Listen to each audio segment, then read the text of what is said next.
O ano de 2024 foi marcado por muitos acidentes de trânsito com atropelamentos e mortes. Infelizmente, uma tragédia no trânsito. Em vários casos, os motoristas causadores dos acidentes fugiram do local sem prestar socorro. E as vítimas que sobreviveram precisam retomar a vida sem nenhum tipo de ajuda. Acompanhe a reportagem com Douglas Branquinho. Infelizmente, 2024 tem sido um ano violento no trânsito em Goiás. E mais ainda na região metropolitana. Bebida e direção, excesso de velocidade, desrespeito às regras e leis. E como consequência, a perda de muitas vidas. Nos 2 anos, 2022 e 2023, nós tivemos aproximadamente 200 mortes no trânsito da nossa capital e exatamente 60% dessas mortes envolvendo motociclistas. Então, ainda são números que permanecem elevados, a par de todas as campanhas que a gente tem feito, que o governo do estado tem feito, a Polícia Civil, a Polícia Militar, no intuito de tentar conscientizar os nossos motoristas. A dona Maria Aparecida perdeu a filha, a Adriana, que tinha 36 anos. Ela era catadora de recicláveis. Foi atropelada e morta por uma jovem de 19 anos. O pior foi a conduta da moça logo depois da batida. Ela tentou fugir e, para isso, arrastou o corpo de Adriana por alguns metros.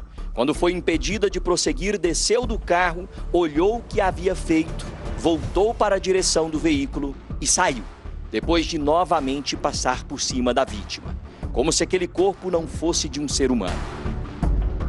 Na hora que ela bateu nela, que ela parou o carro, desceu do carro, olhou debaixo do carro, viu que ela estava viva, só que ela estava desmaiada. Mas estava viva, que se ela tivesse dado assistência, pedido socorro, a minha filha tinha sobrevivido, só que ela ia ficar muito machucada. Mas ela tinha sobrevivido. Mas do jeito que ela fez, ela foi muito rancorosa, ela não deu assistência nenhuma. A jovem se apresentou à polícia junto com o pai, que inclusive armou barraco na delegacia e até ameaçou a imprensa. A justiça está resolvendo, tá? Tem que ver a perícia. Antes de vocês, um bando de urubu, querer ganhar dinheiro aos custos dos outros, seus vagabundos. Mas teve que se acalmar na presença do delegado. Caladinho, o senhor respeita, senão eu vou dar mais coisa pro senhor. O senhor não precisa disso. Eles nunca procuraram a família da dona Maria para saber como estão os filhos da Adriana. Ela tinha 10. As minhas que eu estou cuidando, eles estão muito chocados. Eles estão entrando, a minha outra de 6 anos está entrando em depressão. A outra de 3 anos está internada, está em depressão. Ela está se sentindo agora. As outras também estão sentindo. Ela liga, ô vó, faltou um pedacinho de mim, faltou minha mãe, não sei o quê. Eu falei, não, minha filha, Deus vai dar força para nós. Os casos vão se somando. Não são só números, estatísticas, são vidas perdidas, famílias destruídas. O vigilante Clenilton Lemes Correia tinha 38 anos. Estava indo de madrugada para o trabalho. Foi morto por um jovem que dirigia um carro de luxo na GO 020, saída para Bela Vista, região dos condomínios. O rapaz havia passado horas e horas bebendo, de bar em bar, boate em boate, até matar um pai de família. O vigilante foi arrastado por mais de 200 metros. Segundo a polícia, o motorista não prestou socorro e fugiu do local. Os bombeiros foram acionados, mas Clenilton morreu ainda no local.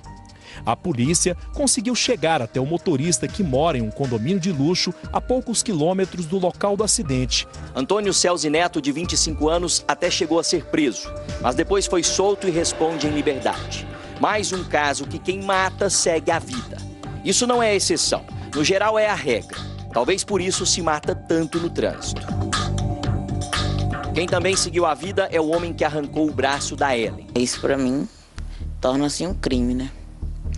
Que é perder um braço, é perder uma parte de mim. Então, para mim, eu acho isso muito irresponsável da parte de quem faz essas coisas, ainda mais de quem não ajuda, né? Não volta para ajudar. Naquela noite de sábado, dia 12 de outubro, a Ellen, costureira de 21 anos, vinha por ali, ó. Ela descia de moto, vinha lá do supermercado, ia comprar uma carne, que ia participar ali de uma festa de aniversário, de um churrasco de aniversário, no dia 12, à noite, naquele mesmo dia. Já o homem, depois identificado, de 50 anos, profissional autônomo, ele vinha dali, ó. De onde vem aquele carro lá? O carro virou. Mas ele não, ele veio em alta velocidade, provavelmente com a cara cheia de cachaça, provavelmente bêbado. Ele vem dali em alta velocidade, ele passa por aqui e quando chega aqui, ó, a Ellen estava vindo onde vem aquele carro ali, ó. Normal, velocidade normal, ela vem, preferência dela. Ele, de uma vez, joga o carro aqui, ó, passando aqui por cima da faixa de par. Ele teria que ter vindo aqui, teria que ter parado, mas não. Em alta velocidade, ele joga o carro com tudo em cima da Ellen. Ela não teve tempo de fazer nada. O impacto foi tão forte que o braço dela ficou preso ao veículo. Ele fugiu, foi embora, largou o braço quilômetros de distância daqui, lá na região do Buena Vista, saída da BR-060, saída ali para a Abadia de Goiás, lá no Buena Vista. Largou o braço lá e foi embora. Não se apresentou à polícia no outro dia, foi se apresentar bem depois que as reportagens começaram a ser feitas, que começou-se a investigação, que começaram a procurá-lo. Pequeno detalhe, ele virou aqui nessa rua porque ele mora nessa rua.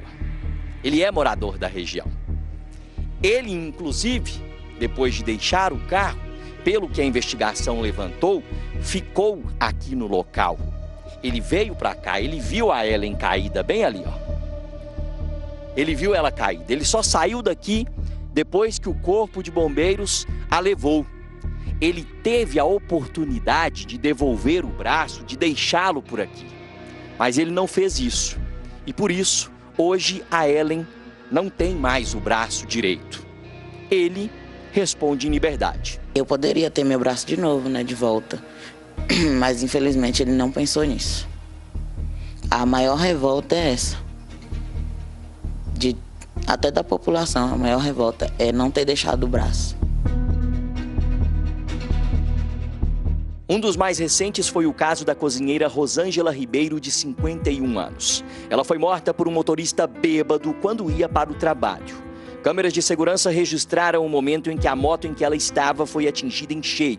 O motorista do carro de cor branca avançou o sinal vermelho em alta velocidade. Rosângela, que estava na garupa da moto, foi arremessada e morreu no local. O motociclista teve apenas ferimentos leves e recebeu alta do hospital em seguida. Dentro do carro foram encontradas latas de cerveja e energético. O condutor chegou a fugir do local, mas foi identificado e preso horas depois na casa de um tio. Ítalo Vilela Santana, de 26 anos, confessou o crime. Ítalo se recusou a fazer o teste do bafômetro, mas passou por exame clínico que confirmou a embriaguez. Segundo a polícia, o carro usado na batida era emprestado.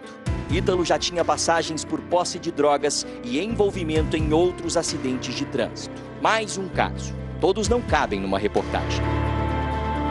Normalmente, o indivíduo que ingere bebida alcoólica, ele acaba provocando o sinistro e, na sequência, se evade do local, no intuito de se eximir da sua responsabilidade civil e penal correlata. Porém, conforme a legislação prevê, a gente pode utilizar de outros meios para proceder ao indiciamento, à responsabilização desse indivíduo. A gente utiliza, sobretudo, provas testemunhais, imagens de vídeo. Então, a gente, por mais que que seja um pouco mais difícil da gente poder demonstrar o uso de bebida alcoólica por parte do autor nessa circunstância, a gente ainda obtém êxito em indiciá-lo com base nesses elementos, sobretudo diante de imagens e provas testemunhais. A dificuldade em punir adequadamente é um entrave. A gente espera que haja uma mudança de entendimento na jurisprudência, sobretudo nos tribunais superiores, no intuito de dar um tratamento um pouco mais rígido em situações como essa envolvendo bebida alcoólica, em que não se entenda que haja o homicídio doloso apenas conjugando-se muitas outras circunstâncias em torno do fato, mas que, principalmente levando em conta a ingestão de bebida alcoólica, o indivíduo já possa ser considerado como alguém que assumiu o risco de vir a provocar um sinistro, ocasionando a morte ou lesão corporal em outra. Para as vítimas, resta crer na justiça. Eu quero a justiça, eu não vou ficar conformada quando eu não ver a justiça. Eu quero ver a justiça aqui na minha frente. De um jeito ele vai pagar, eu sei disso. Eu sei que ele vai.